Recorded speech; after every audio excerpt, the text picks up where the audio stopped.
ഈ സീസണിലെ ISL മത്സരങ്ങൾ അനിശ്ചിതത്വത്തിൽ. സംരക്ഷണാവകാശ കരാർ തർക്കത്തെ തുടർന്ന് ISL അനിശ്ചിതകാലത്തേക്ക് മാറ്റിവെച്ചു.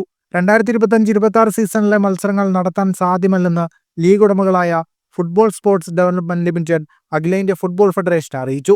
സെപ്റ്റംബറിലായിരുന്നു ISL തുടങ്ങേണ്ടിയിരുന്നത്. ഡിസംബറിൽ അവസാനിക്കുന്ന കരാർ പുതുക്കുന്നതിൽ വ്യക്തതയില്ലാത്തതിനെ തുടർന്നാണ് FSDL ലീഗ് മാറ്റിവെച്ചത്. 2010-ലാണ് AIFF-ഉം FSDL-ഉം നിലവിലെ കരാർ ഒപ്പുവെച്ചത്. ഇതനുസരിച്ച് ISL നടത്തിപ്പും പരസ്യങ്ങൾ ഉൾപ്പെടെയുള്ള വാണിജ്യ ഇടപാടുകളും പൂർണ്ണമായും FSDL-ന്റെ നിയന്ത്രണത്തിലാണ്. കരാർ പുതുക്കുന്ന കാര്യത്തിൽ ഇരുകൂട്ടരും ചർച്ചകൾ തുടങ്ങിയെങ്കിലും ധാരണയിലെത്താനായിട്ടില്ല. കരാർ പുതുക്കുന്നതുമായി ബന്ധപ്പെട്ട് AIFF 8-അംഗ പ്രത്യേക സമിതിയെ രൂപീകരിച്ചിട്ടുണ്ട്.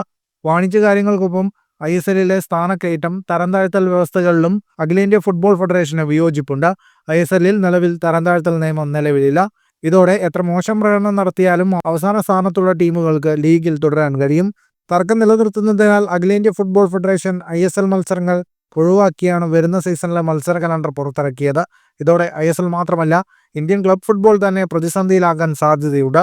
ഫുട്ബോൾ ലോകത്തെ കൂടുതൽ വാർത്തകൾക്കും വിശേഷങ്ങൾക്കുമായി ഈ ചാനൽ സബ്സ്ക്രൈബ് ചെയ്യൂ.